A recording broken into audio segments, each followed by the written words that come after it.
As the economy takes a toll on Michigan families, more and more calls are being made to debt collectors, from debt collectors. They're trying to get you to pay up.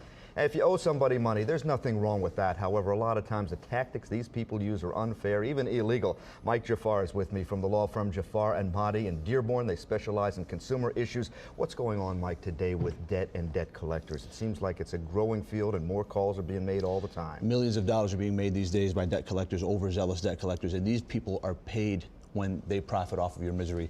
A lot of them are overzealous. They don't follow the rules. There's a federal law in place protecting people, but they often just throw it to the wayside because people don't know their options and never even contact an attorney. So many people don't realize that there is a federal law in place. Let's take a look right now at some of the things that they really can't do. These are things that we should be attuned to, that we should know so it doesn't happen to us. First of all, there are certain times of the day when they're allowed to call and certain times when they're not allowed to call. You can call before 8 a.m., but not after 9 p.m. Yeah, they can't call you before 8 a.m. or 9 p.m. Now, mind you, this applies to third-party debt collectors. For an explanation of that, you can go online or contact an attorney. But by and large, if you're ever contacted, it's going to be by a third-party debt collector. They cannot call before 8 or after 9. They can't make any violent threats against you. They can't make any threats against you, period. They can't even threaten to take your home or embarrass you in any way. They can't use foul language. They can't threaten jail, arrest, or the taking of private property. Often, they do all of these things, especially they threaten to take your home, put you in foreclosure. I had a lady who was told that a warrant was issued for her arrest.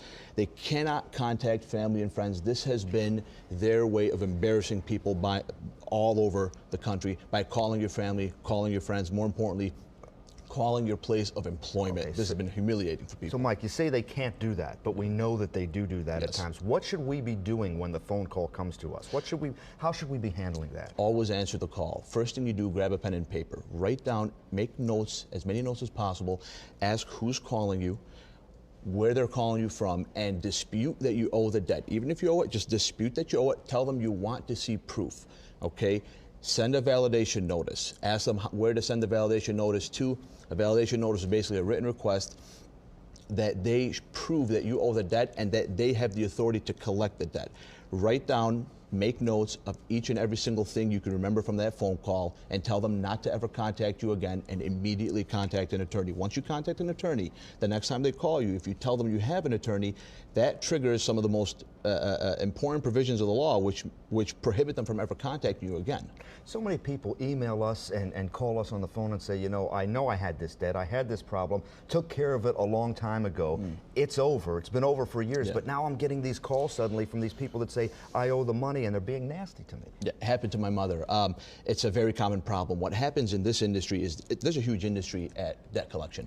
A lot of these creditors will sell it to a third-party debt collector. At that point, it's anybody's game because those people can sell it to other people and then you could pay In other words, debt. they buy my debt for pennies on the dollar, and whatever they collect, that's in their pocket. It's not the company that I dealt with. It's not the store that I dealt with. Absolutely. A lot of times that's exactly the case, and it's a pure profit to these people, and they have absolutely no scruples.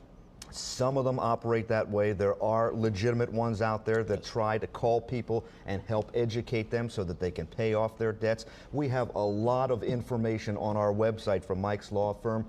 His firm does help the consumer. That's what they do. They do consumer issues all the time.